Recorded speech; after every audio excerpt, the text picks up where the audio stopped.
오늘을 살아가는 많은 사람들은 내가 누구인지, 내가 어디로 가고 있는지, 내가 무엇 때문에 사는지, 내가 주인인지 일이 주인인지 사실 날마다 휩쓸리는 조각배처럼 살아가는 게 사람이죠.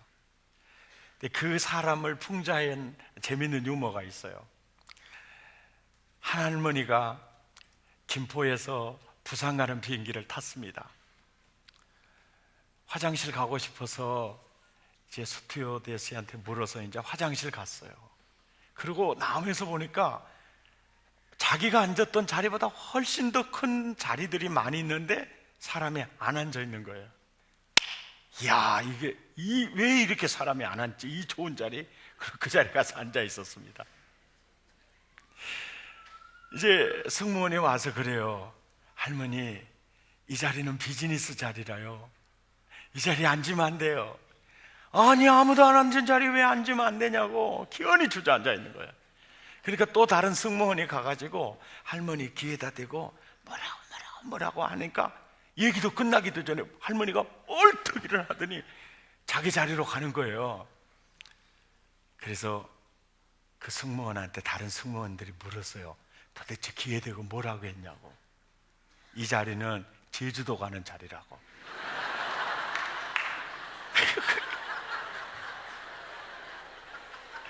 지금 자기는 부산 가는 사람인데 제주도 가는 자리라니까.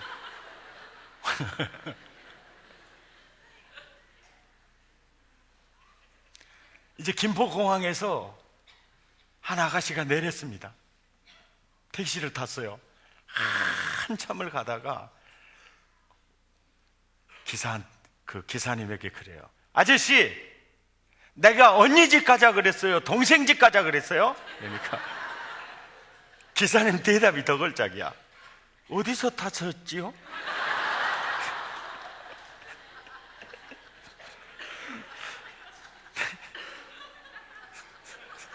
이것이 현대인들이라는 거예요.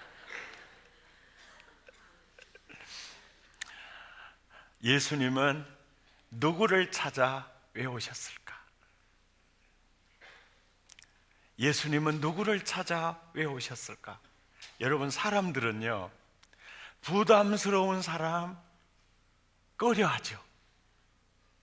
그리고 만나면 상처 주는 사람 정말 만나고 싶지 않죠. 텔레비를 보다가 코미디 프로 재미없으면 스포츠 프로 재미없으면 드라마 보죠. 그러다가 채널 이리저리 돌리다가 아주 빼짝 마른 또 시커먼 아이 하나 나와가지고 파리는 그냥 대급박부터 막 드드드 붙어가지고 또 콧구멍에 낙지빨이 나와있는 애 나오면은 계속 보고 싶어요. 어느 채널 돌리고 싶어요. 은큼하게 앉아 계시지 마세요. 어떤 복음 방송하면 부담되죠. 사람은 그래요. 그래서 사람은 누군가 나에게 도움이 될 만한 사람을 좋아하죠. 그리고 잘 보이고 싶고, 그리고 그들을 찾는 경향이 많죠. 하나님도 그러실까? 예수님도 그러실까? 저는 오늘 이 말씀이 참 은혜가 됐어요. 수없이 많이 듣고 읽고 전했던 말씀인데 이번 주간에는 이 말씀이 그렇게 느낌이 새로우면서 좋게 다가오는 거예요. 그 말씀이 오늘 본문입니다. 이 본문을 보시면 예수님은 누구를 찾아오시죠? 잃어버린 자예요. 왜 찾아오시죠? 구원하려고. 그러니까 이 구절을 계속 읽고 또 암송했던 구절이죠. 인자에 온 것은 잃어버린 자를 찾아 구원하려 함이니라. 그러다 보니까 너무 익숙해진 본문인데 원문을 한번 봐봤어요. 헬라어 원문을 봐봤더니 도대체 예수님이 찾아오시는 분이 잃어버린 자인데 잃어버린 자라는 원문의 뜻은 어떤 뜻을 지니고 있나? 봤더니요, 참 놀라웠어요. 예. 바로 아폴륨이라는 말인데, 완전히 파괴된 자, 완전히 손상된 자, 그리고 하나님을 잃고 자기 자신을 잃고 행복을 잃고 모든 것을 잃어버린 사람, 이 뜻을 가지고 있는 단어인데, 번역을 할 때 잃어버린 자가 가장 이상적이겠다, 이렇게 표현이 된 거죠. 그러니까 이 말을 이렇게 번역할 수 있어요. 예수님이 누구를 찾아오셨느냐?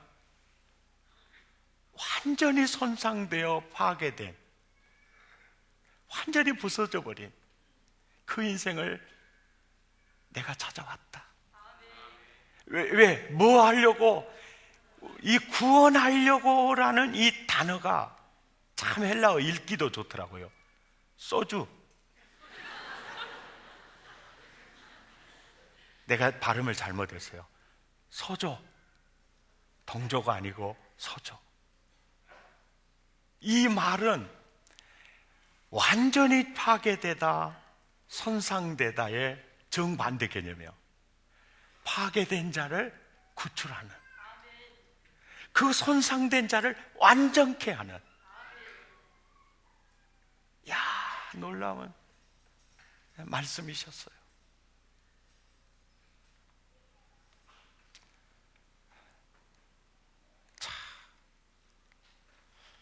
이 말씀을 주님이 하시는 그 시점이 어느 시점이냐면, 삭개오라는 이름을 가진 자가 있는데 1절에 보면 그 사람은 부자고 세리장이에요. 이렇게 성경은 압축법을 썼어요. 이게 부자고 세리장이다. 이게 뭘 드러내 보여주느냐면요, 당시에 그 유대 나라는, 팔레스틴은 로마의 식민지였어요. 그리고 그때 주로 세리들은 백성들에게 세금을 많이 거두어서 로마에 많이 바치는 자들을 진급을 시켰어요. 그러니까 그가 세리장이 됐다라는 것은 얼마나 로마에게 충성했는가, 반대로 보면 얼마나 동족들을 힘들게 했는가. 그러니까 로마의 충성을, 그 지수가 너무 높아서 세리장이 됐고, 또 그가 부자였다는 말은 그렇게 로마에 충성하고 부자가 됐다. 그러면 이 사람이 부에 대한 꿈을 꾸었다는 점이고, 부에 대한 꿈을 꾸는 이유가 내가 부자가 되면 내가 행복해질 거야, 또 부자가 되면 사람이 날 우러러 볼 거야. 막상 부자가 되어놓고 보니 자기 주변에 사람이 아무도 없는 거예요. 외로움, 공허함, 못 견디겠는 거죠. 그래서 예수님에 대한 소식을 듣고 예수님을 보기 위해서 나왔다. 이게 공허함이에요. 이게 인생이 아니다. 얼마나 그 영혼, 그 마음이 부서졌나. 그런데 키는 작고 사람이 많아 예수님을 볼 수 없으니까 돌 무화과 나무에 올라가서 지나가시기를 기다리는데, 지나가시던 예수님이 삭개오야 내려오너라. 내가 오늘 너희 집에 요하여야 되겠다. 그리고 예수님을 모시고 집에 왔어요. 믿음의 결단입니다. 예수님, 제 가진 재산 절반은요 다 가난한 자들에게 나눠줄 거예요. 그리고 내가 누구의 것을 속여 빼앗은 일이 있으면 4배나 갚을게요. 그러면 삭개오 재산 하나도 안 남아요. 이 말이 무슨 얘기냐? 예수님, 이전까지 나를 움직이고 나를 이끌고 나의 주인은 재물이었는데요, 그 재물이 내 인생을 피폐하게 만들었어요. 이제 나의 주인은요 예수님입니다. 그 고백이에요. 그 고백 순간에 하나님의 나라가 오늘 이 집에 임하였다. 그리고서 이 뮤지컬이나 이 연극에서 나레이션을 하는 거예요. 인자가 온 것은 완전히 파괴되고 손상되고 모든 것을 잃어버린 자를 찾아서 완전케 하려 왔다, 고치려고 왔다, 이 나레이션을 하는 거예요. 철학관을 운영하는 분이요, 한 20년 동안 이렇게 사람 손금을 봐주고 이렇게 사주팔자를 봐주고 이렇게 했는데, 하루는 갑자기 문득 이런 생각이 들더래요.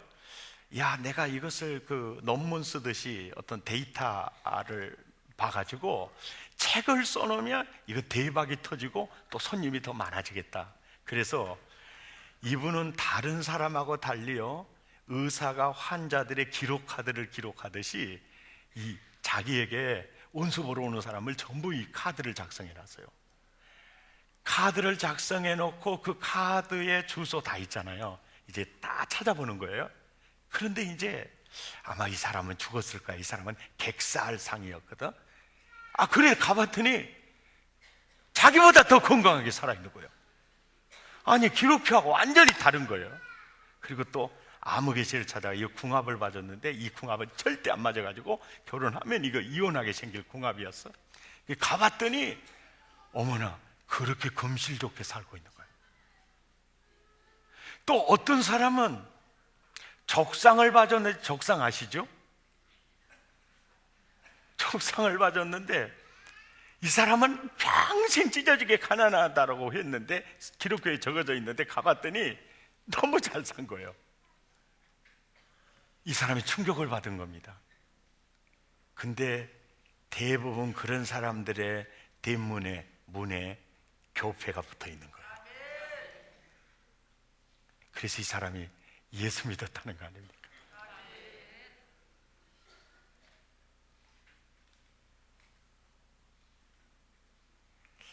왜 그런 표정으로 저를 보십니까? 내가 지금 옛날 철학관에 운영하는 것처럼 보입니까?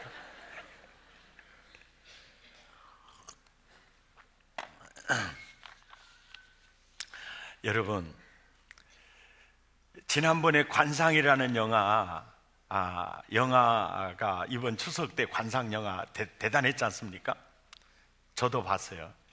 근데 관상대로 되는 것도 아니고 안 되는 것도 아니다. 그렇게 끝났어요. 그런데 이제 그 영화를 보는 사람에 따라서 이거 관상대로 되는구나, 그런 사람이 이제 성형외과를 찾았다 그러더라, 많이요. 그러니까 이제 철학관 하는 사람들이 모여가지고 열받았어요. 겉뜯어 고쳐가지고는 되지 않는다. 여러분 텔레비 뉴스 보셨을 거예요. 그러면서 이게 속이 중요한 거지, 이거 겉만 고쳐가지고 이게 상이 바꿔지느냐. 그러니까 사실은요, 그들이 말하는 것도 뭐냐면 관상보다 더 중요한 건 심상이라는 거예요. 심상. 근데 요즘 그 유전자에 대한 연구가 활발해지죠. 그래서 유전자 지도에 따라서 이 사람은 60대에 고혈압이 오고 이 사람은 이제 50대가 되면 위암이 올 거다. 그래, 유전자 지도에 따라서 된다. 그러면 건강관리할 필요가 뭐가 있느냐, 이런 또 의문이 제기되지 않습니까? 그럴 때 그들이 그러잖아요. 마음에 따라서, 생활 습관에 따라서, 태도와 자세에 따라서 유전자 변이가 일어난다. 여러분, 이게 굉장히 심각한 얘기예요. 이 모든 얘기가 다 무슨 얘기를 하느냐면, 무릇 지킬 만한 것보다 더욱 내 마음을 지켜라. 생명의 근원이 이에서 남이니라. 이해가 되시죠? 그거예요. 그러니까 나를 완전히 파괴되고 난도질 당하고 손상된 내 영혼, 내 인생을 회복해 주기 위해서 예수님이 하시는 일이요, 성경에 보면 크게 십자가 지는 일이에요. 그 십자가에서 내 과거와 현재와 미래의 모든 죄를 대신 구속, 죄값을 지불해 준 일이에요. 그리고 임마누엘을 하기 위해서 부활하시고 승천하시고 보혜사 성령을 보내주셔서 성령의 채널을 통해서 내게 찾아오죠. 그렇게 찾아오신 주님이 나를 의의 나무, 멋진 하나님의 나라 백성으로 완성시켜 가기 위해서 주님이 어떤 방법으로 손상시키는 걸 회복해 가시는가, 구체적인 설계 도면이 이사야 61장이에요. 이사야 61장을 함께 보시겠습니다. 이사야 61장 1절. 그는 우리를 회복시키기 위해서 우리를 찾아오셔서 복음을 전해줘요. 기쁜 소식, 복음을 전해줍니다. 그 다음에 마음 상한 자를 고쳐요. 가장 먼저 치유하는 작업을 하는 예수님이 망가진 것을 회복시키는 부분이 마음이에요. 그 다음 2절에도 슬픈 자를 또 위로해요. 그리고 3절에 가면 슬퍼하는 자에게 화관을 주고 그 죄를 대신하며 기쁨의 기름으로 그 슬픔을 대신해요. 그리고 찬송의 옷으로 그 근심을 대신해요. 모두가 다 마음 치유를 시작을 하는 거예요. 이해가 됩니까? 그러니까 마음이 회복되지 않으면 인생이 회복될 수가 없어요. 오늘 제가 지금 확신의 삶에서 양육받은 한 자매님 이렇게 본인이 나와서 간증을 하는 것보다는 이것은 제가 밝히지 않고 하는 게 좋을 것 같아서 제가 한번 읽어드릴게요. 사랑이라는 건 아름다운 단어임에 틀림없다. 그러나 멀어지면 그리워지고 쓸쓸한 뭔가를 씹고 있는 느낌에 사로잡혀 있게 한다. 비단 나만의 경험만은 아닐 것이다. 견디기 힘들었던 순간이었다. 연애를 하면서 정말 이 사람이라면 결혼 생활이 행복하리라는 사람을 만나게 되었다. 한없이 따뜻하고 자상한, 그리고 내가 조금만 인내하고 살아간다면 정말 예쁜 가정을 이룰 수 있다고 믿었다.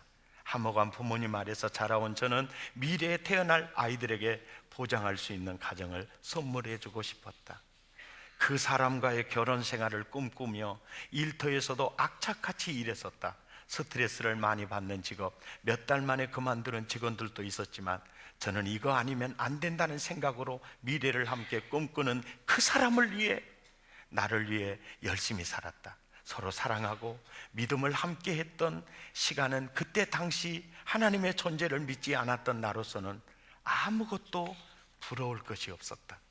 그러던 어느 날 헤어짐과 동시에 일의 과중은 저에게 너무나 힘든 시기를 만나게 해주었다. 그 사람을 항상 원망했었고 정말 깨끗하게 잊어주리라 더욱 악착같이 일을 했었다. 겉으로는 항상 웃는 척, 밝은 척, 아무 일 없는 척하며 하루하루를 지내게 되었지만 헤어짐의 과정 속에 황당한 일들을 겪으면서 나의 자존심은 한없이 나락으로 떨어졌고 내 마음은 갈기갈기 찢어져 가고 있었다. 그러면서 그 사람에 대한 미움은 한없이 커져가고 있었다. 일에 대한 스트레스와 함께 저는 긍정적인 밝은 빛보단 부정에 가까운 생각을 하루에도 수십 번씩 하고 있었다. 분노는 짜증으로 드러났었고 미움은 화살이 되어 가족들을 향하고 있었다. 그 일을 겪으면서 마음의 여유가 없어졌고 나중에 다가온 인연에게 너무나 미안했다. 그 뒤로 사람을 제대로 만날 생각을 안 했던 것 같다.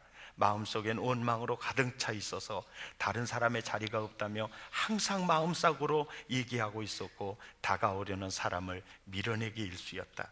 어두운 터널을 걷던 나에게 새로운 희망의 모습이 내 눈에 들어왔다. 교회를 다니고 있던 친한 언니의 생활을 보면서였다. 바뀌고 있는 언니의 모습들이 좋게 보였다. 그동안 하나님의 존재에 대해서 부인하면서 살았었고 언니의 끊임없는 전도에도 항상 거절만 했던 나는 3년이라는 시간 동안 전도하고 나를 위해 기도한 언니의 모습을 보면서 교회 나갈 마음이 생기게 되었다. 그 이후 언니를 따라 주일 아침에 사랑의 교회에 발을 내딛게 되었다. 그 순간 주일 예배에 나오는 사람들 표정들은 하나같이 행복감에 젖어 있는 듯 했다. 목사님의 설교를 듣기 시작했다. 사랑의 교인이 아닌 외부인으로 일주일에 한 번씩 목사님의 설교가 저를 그 자리로 이끌었다. 하나님의 존재를 부인하던 나는 무언가 움직이는 기운을 느낄 수 있었다. 하나님의 존재를 부인하던 나를 주님은 따뜻하게 맞아주셨다. 뭔지 모를 벅참을 느꼈다. 굳었던 마음이 녹아지고 있음을 느꼈다. 한 주간의 스트레스가 치유되는 듯 했다. 그러면서 교회에 정식으로 등록되는 부담감 때문에 주일 예배만 몰래 나오던 저는 오랜 기간 끝에 언니의 도움으로 등록을 하게 되었고, 사랑의 교회 사람들과 교제하면서 행복감을 느끼고 있다. 새벽과 주일에 주님을 찾아뵙는 시간이 너무 좋았다. 하나님은 정말 나를 사랑하셨고 예수님이 내 마음속에 계시구나, 나를 항상 지켜주는 신은 수호신이야 라는 확신이 들기 시작했다. 제가 주님 앞에 내 마음을 털어놓으면 주님은 제 마음의 응어리를 만져주셨고 긍정적인 마음을 갖게 해주셨다. 과거의 아픔은 주님을 만난 기쁨으로 채워져 있었다. 그래서 지금은 주님 안에서 저도 행복합니다. 내게 씻을 수 없는 아픔을 주고 떠났던 그 왼수, 그 개 같은 놈에게도, 이 개 같은 놈은 제가 붙인 얘기고, 지금은 오히려 감사하는 마음을 가지게 되었다. 잘 갔다 개 같은 놈아, 이런 생각을 하게 됐다. 이건 제가 하는 얘기예요. 이 자매님도 따뜻하게 다가오는 형제한테 마음이 갔어요. 여러분, 남자 따뜻한 거 언제 식을지 모릅니다. 진짜 따뜻한 사람은 주로 제비족 중에 있습니다. 아우, 내가 만난 그 형제는 따뜻함이 없어. 여러분, 입을 찢으시기 바랍니다. 여자들도요, 언제 그 독수리 발톱이 나올지 모릅니다. 그래서 주님이 인간을 의지하지 마라 그러신. 이 자매님은 진짜 떠난 놈보다 더 좋은 분을 만나게 될 걸 기대합니다. 아멘이죠? 만약에 이 자매 보세요, 그 마음의 응어리가 풀리지 않으면 이 인생이요 송두리째 놓칠 수 있습니다. 그래서 주님이, 나를 찾아오신 주님이 마음부터 치유하시는구나. 이해가 되시죠? 제가 오늘 이 말씀을 보면서 딱 떠오르는 영화가 있어요. 그 영화가 무슨 영화냐면 소원이라는 영화예요. 10월 달에 개봉했죠. 9살 소녀가 비 오는 날 우산을 들고 학교에 갑니다. 아저씨가, 얘야 함께 우산 써도 괜찮니? 네, 오세요. 그래서 아저씨 우산 씌워드렸어요. 그런데 그 아저씨는 이 아이를 데리고 학교로 가는 게 아니라 이 아이를 납치해서 성폭행을 하기를 시작했어요. 그리고 이 아이의 아빠가 소식을 들었을 때는 병원에서 수술받고 있었어요. 9살짜리 이 소원이라는 영화는요, 실화를 바탕으로 하는 영화예요. 충격으로 시작을 합니다.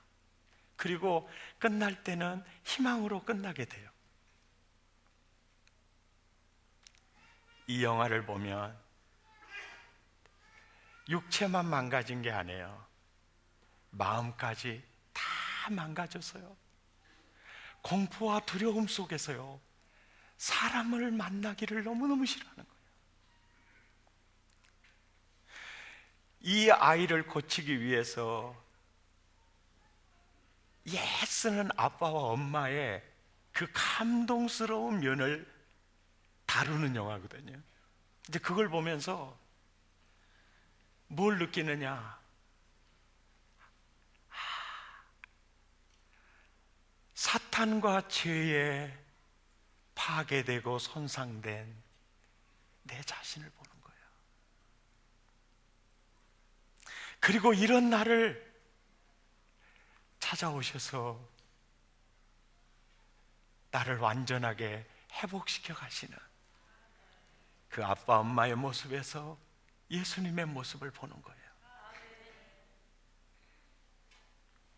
아멘입니까? 목마른 사슴이 시냇물 찾듯 나의 주님 이 죄인을 찾으셨도다.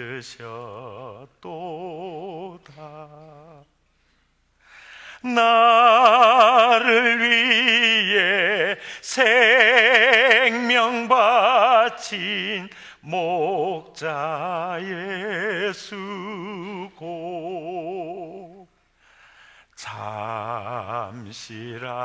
잠시라도 그 사랑을 잊지 말지라. 지금도 가끔 이 찬양을 불러요. 내가 처음 주를 만날 그 순간에, 병들어서 죽어져 가는 그 순간에, 꿈도 다 무너지는 그 순간에, 파괴되고 망가진 나를 찾아오신 주님이요, 오늘의 이 모습으로 회복에 가신 거, 내가 잘난 거 아무것도 없고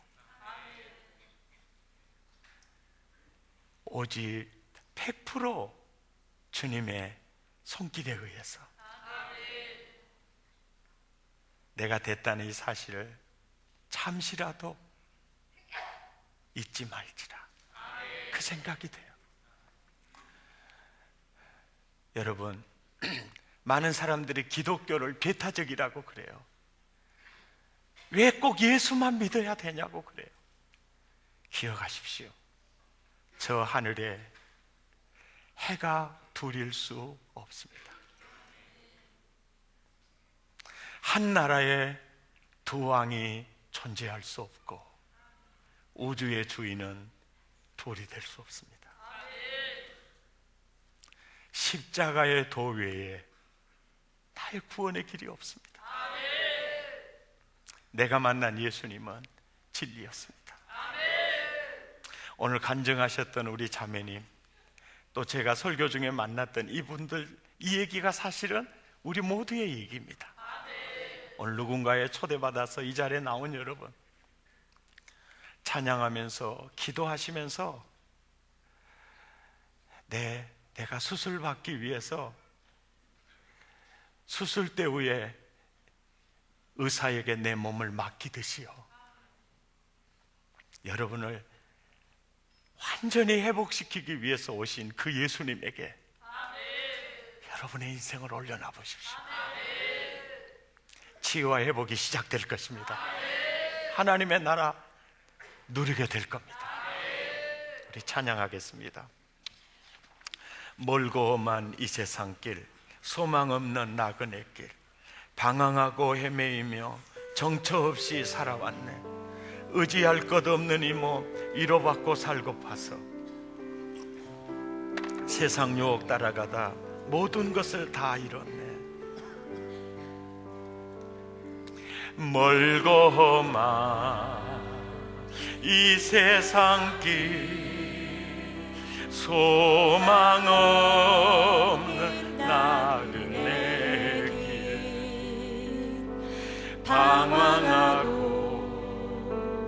헤매이며 정처 없이 살아왔네.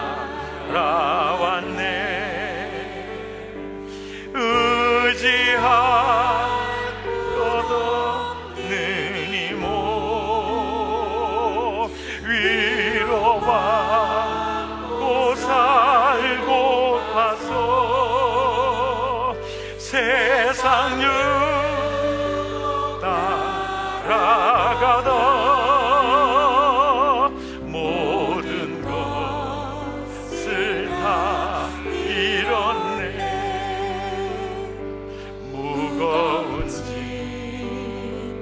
등에 지고 실고도 속에 서러운 몸 쓰러지고 넘어져도 위로할 자 내겐 없었네. 세상에서 버림받고 귀한 세월 방황하다 아버지 만났을 때 죄임을 깨달았네. 눈물로써 회개하고 아버지의 품에 안기며 죄악으로 더럽힌 몸 십자가에 못 박았네. 할렐루야.